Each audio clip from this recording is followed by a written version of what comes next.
This is Alexander Smith. Alexander is a dedicated bricklayer. In his professional working day, however, he has the odd mishap. Today, Alexander goes to the building site to plaster walls. Just as he's about to get started, he realizes that he's forgotten an important tool. Planning is half the job. There's no other choice but to go back to the company and get the tool. That costs time and money. He doesn't want to think about that. Back on the construction site, the material has arrived. But what's that? Far too much has been ordered. Alexander didn't get the information quite right.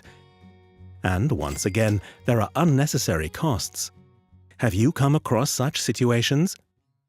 Imagine Alexander was your trainee and he was back at school. How would you better prepare him for his professional career? The method of complete action has proved particularly successful in vocational training. As the name implies, knowledge is not taught in isolation here, but is learned in relation to real work processes. Knowledge is transferred into ability, from the head to the hand, so to speak. Alexander and the other trainees gain the competence to independently plan, implement, and control work. How precisely does this work? Trainees learn about and go through the 6 steps of the complete process in a typical work-related assignment.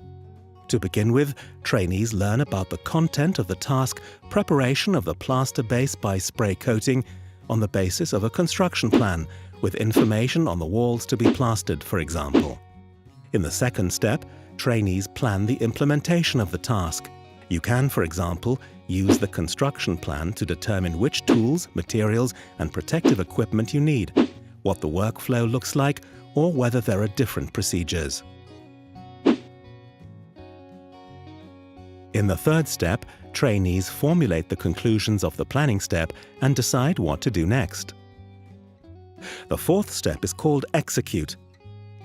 The trainees carry out the task independently.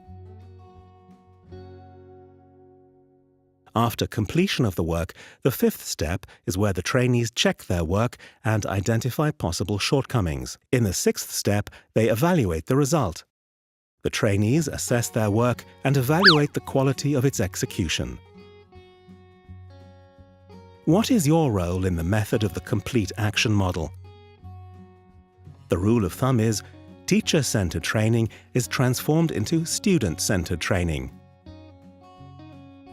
You are no longer the sole imparter of knowledge, as in traditional teaching, but accompany the trainees like a presenter through the 6 steps of the complete process. Support the trainees where necessary, and provide them with possible sources of knowledge, such as the blueprints, offline and online materials, or experts to answer queries.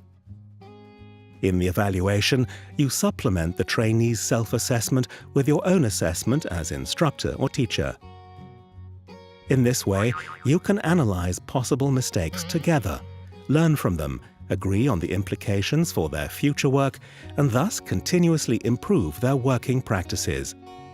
Alexander has learnt a lot. The forgotten tool and the over-ordered material will not happen to him again in a hurry. And what about you?